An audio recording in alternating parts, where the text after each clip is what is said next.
McFri, it's Joe here. My plans are canceled this evening, so I do have a bit of time to reply to your video on electioneering. Now, first I just want to say conspiracy theory. People just love conspiracy theories. You know, we make them up, people cling to them, they spread around, and then they just become like they're real. And the conspiracy theory I want to talk about tonight is the oil price conspiracy theory. There's no conspiracy when it comes to oil prices. There's none whatsoever. You know, and people hate economics. They don't like to learn about it for some reason, but they always want to talk about it. So I'm just going to be as quick and witty as I possibly can, but this needs to be said.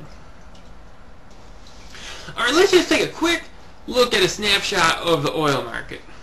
Alright, there's only so much oil or gas being produced, and people are using the same amount as what's being produced. Now what happens if people want to use more oil? Now this can happen because of population growth, it can happen because of growth of prosperity in places like China, or it can happen because people in America are moving out to the far suburbs and buying SUVs. Once we're at capacity, there's no switch to flip on to get more oil.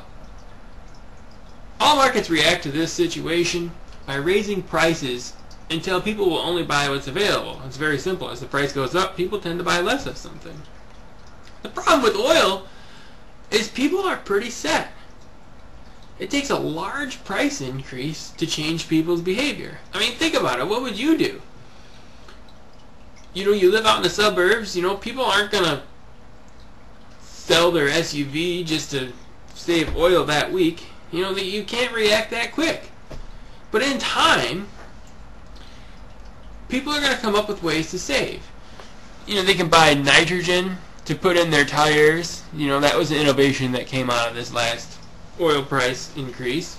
They can move closer to work eventually, or they could buy more efficient cars. Now, as prices go up and stay up, oil companies can afford to make expensive risks to go get more oil. I mean, they want to get rich, so high prices are a powerful motivator to go find more oil. Now, as people come up with ways to use less oil, and oil companies come up with ways to produce more oil companies can't sell all their oil for that ridiculously high price anymore. Now, the problem is just the opposite, or really the same as what we had before.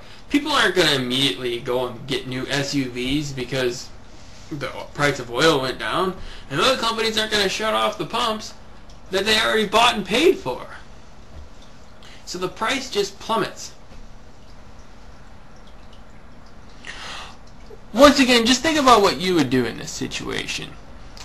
Are you really going to immediately start using a lot more oil just because the price went down?